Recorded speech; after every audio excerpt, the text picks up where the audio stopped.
वेताल बोला, सुनो राजा विक्रमादित्य, एक समय की बात है। वाराणसी में एक अत्यंत प्रतापी राजा राज्य करता था। उसके पुत्र का नाम था वज्र मुकुट। राजा का एक मंत्री था। मंत्री के बेटे का नाम रत्नराज था। दोनों में बड़ी गहरी मित्रता थी। वह प्रायः साथ रहते और साथ शिकार खेलने के लिए जंगल में जाया करते थे। एक समय की बात है, दोनों जंगल में शिकार खेलने गए। शिकार खेलते खेलते दोनों एक दूसरे से बिछुड़ गए। वज्र मुकुट एक ओर चला गया, रत्नराज दूसरी ओर चला गया। दोनों के घोड़े हवा से बातें कर रहे थे। दोनों हिरणों का पीछा कर रहे थे। बहुत दूर निकल जाने पर वज्र मुकुट को ध्यान आया कि वह काफी आगे आ गया है, उसको लौट चलना चाहिए। हिरण तो हाथ नहीं आए हैं। वह सब भागकर घनी झाड़ियों में छिप गए थे। वज्र मुकुट वापस लौट पड़ा। अनुमान से वह लौट रहा था। रास्ते में उसे एक महल दिखाई पड़ा। महल की सुंदरता देखता रह गया। वह महल किसी राजा का था। काफी चहल पहल थी। महल के बगल में एक बहुत बड़ा और सुंदर बगीचा था। नाना प्रकार के सुंदर सुंदर फूल खिले थे। पानी के रंगीन फव्वारे उछल रहे थे। पानी के हौजों में एक से एक मछलियां तैर रही थी। एक और सुंदर मंदिर बना था।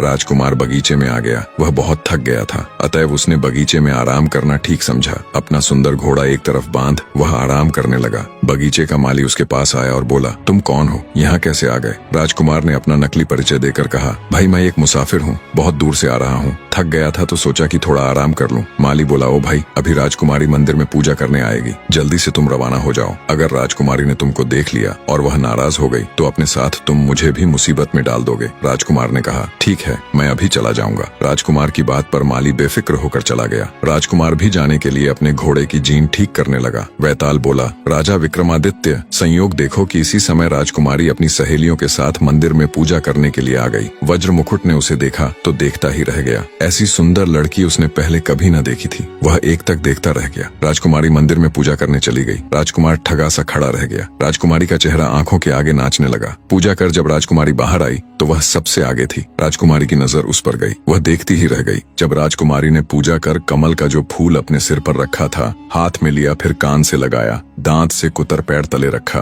फिर उठाकर सीने से लगा लिया और चली गई। वज्र मुकुट एकटक देखता रह गया। जब राजकुमारी चली गई तो ठंडी सांस लेकर वह वापस लौट पड़ा। राजकुमारी को वह भुला ना पा रहा था। उसका सुंदर चेहरा बार बार याद आने लगा और उसको देखकर उसने जो कुछ किया था वह भी याद आ रहा था। राजकुमार वज्र मुकुट उदास हो गया। घोड़े पर बैठकर वह भटकता रत्नराज को मिल गया। रत्नराज देखकर खुश हो गया। दोनों साथ हो गए। राजकुमार को उदास और खोया खोया देखकर रत्नराज बोला, क्या बात है राजकुमार, इतने उदास क्यों हो? पहले तो राजकुमार ने कुछ नहीं बतलाया, पर रत्नराज के बार बार कहने पर सारी घटना बतला दी। रत्नराज ने मुस्कुराकर कहा, अब तुम क्या चाहते हो? वज्र मुकुट ने कहा, मैं उससे विवाह करना चाहता हूँ। रत्नराज हंसने लगा। अपने मन के लड्डू लूटने लगे। उस राजकुमारी ने तुमको भी तो देखा होगा। वज्र मुकुट ने कहा, हाँ देखा था। रत्नराज ने कहा, तुमको देखकर उसने क्या हरकत की, बताओ तो समझे कुछ। राजकुमार ने सब बतला दिया कि किस प्रकार कमल का फूल उसने सिर से हटा, कान से लगाया और दांत से काटा, पैरों से दबाया, फिर छाती से लगाया। रत्नराज खुशी से उछल गया और बोला, मार दिया मैदान। वज्र मुकुट आश्चर्य से उसका मुंह देखता रह गया। बोला, क्यों,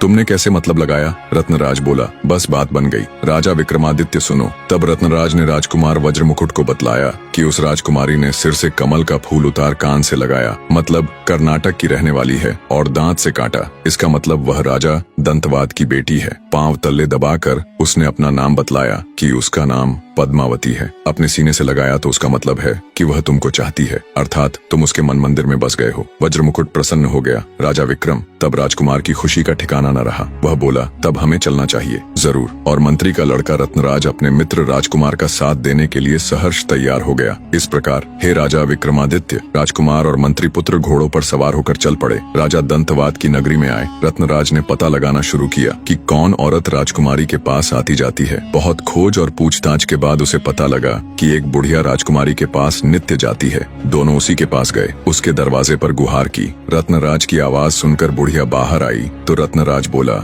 माई, हम परदेशी हैं। राजा दंतवाद का नगर देखने की बड़ी इच्छा है। तुम्हारे यहाँ क्या हम एक दो रोज ठहर सकते हैं? दो खूबसूरत भले नौजवानों को देखकर बुढ़िया बोली, तुम्हारा मन है तो ठहर जाओ, मैं इस घर में अकेली ही रहती हूँ। इस प्रकार वह दोनों बुढ़िया के घर रुक गए। बुढ़िया राजकुमारी की धाय माँ थी। उसने राजकुमारी को अपना दूध पिलाया था। इस कारण वह दिन में एक बार राजकुमारी से मिलने अवश्य जाया करती थी। बुढ़िया राजकुमारी के पास जाने लगी तो रत्नराज बोला, हमारी एक खबर राजकुमारी तक पहुँचा देना। बुढ़िया ने कहा, बोलो क्या कहना है? रत्नराज बोला, राजकुमारी से कहना मंदिर में जिसे देखा था वह आ गया है। बुढ़िया बोली, राजकुमारी नाराज हो गई तो मेरी गर्दन उड़ा देगी। रत्नराज ने कहा, ऐसा नहीं होगा माँ, बुढ़िया माँ मान गई। बुढ़िया जब राजकुमारी के पास गई तो राजकुमारी से इस बात को कहा तो उसने चंदन लगा बुढ़िया के गाल पर तमाचे मारे और धक्का मारकर निकाल दिया। बुढ़िया घबराकर दोनों के पास आई, बोली, तुम लोगों ने तो मेरी जान मुसीबत में डाल दी। क्या पता राजा अब क्या दंड देगा मुझे। राजकुमारी तो नाराज हो गई, उसने मुझे तमाचा मारा और घर से निकाल दिया।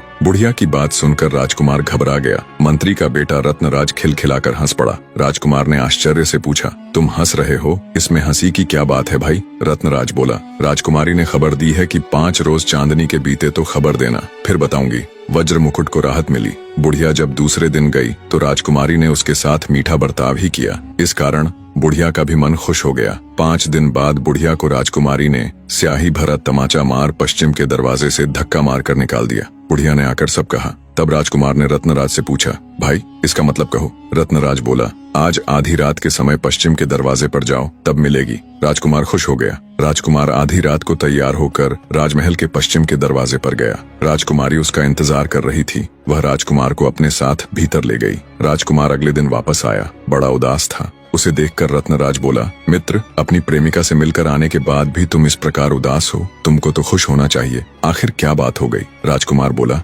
राजकुमारी मुझे बहुत प्यार करती है, पर उसका कहना है कि उसका पिता मेरे साथ उसका विवाह नहीं करेगा। एक और राजकुमार से उसका विवाह पक्का हो गया है। बोलो क्या करना? रत्नराज राजकुमार की बात सुनकर बोला, सोचने का मौका दो, कोई न कोई उपाय निकाला ही जाएगा। रत्नराज विचार करने लगा, अब तुमको कब आने को कहा है? राजकुमार ने बतलाया, कल बुलाया है। रत्नराज बोला, ठीक, जाते समय बतलाऊंगा। अगले दिन राजकुमार वज्रमुकुट जाने लगा तो रत्नराज ने उसे एक त्रिशूल देकर कहा, राजकुमारी जब सो जाए तो यह त्रिशूल उसकी जांघ पर मारकर उसके सारे जेवर उतार लाओ। वज्रमुकुट पहले तो हिचकिचाया पर बाद में मान गया। उसने ऐसा ही किया। राजकुमारी की जांघ में त्रिशूल मारकर उसके जेवर उतारकर वह भाग आया। उसके आने के साथ ही रत्नराज ने योगी का वेश बनाया और राजकुमार को अपना चेला बनाकर स्वयं एक मठ में चला गया। मठ में जाकर धूनी रमा दी। फिर राजकुमार से बोला, जा राजकुमारी के इन जेवर को बाजार में बेचा। राजकुमार बोला, यह तो राजकुमारी के जेवर है, मैं पकड़ा जाऊंगा। रत्नराज ने कहा, यही तो मेरी इच्छा है, जब लोग तुझे पकड़े तो मेरा नाम बता देना कि गुरुजी ने दिए हैं। राजा के सिपाही मेरे पास आएंगे तो मैं निपट लूंगा। राजकुमार मान गया। जब राजकुमार जेवरात बेचने बाजार में गया तो उसी जौहरी की दुकान पर गया जो राज परिवार को जेवरात देता था।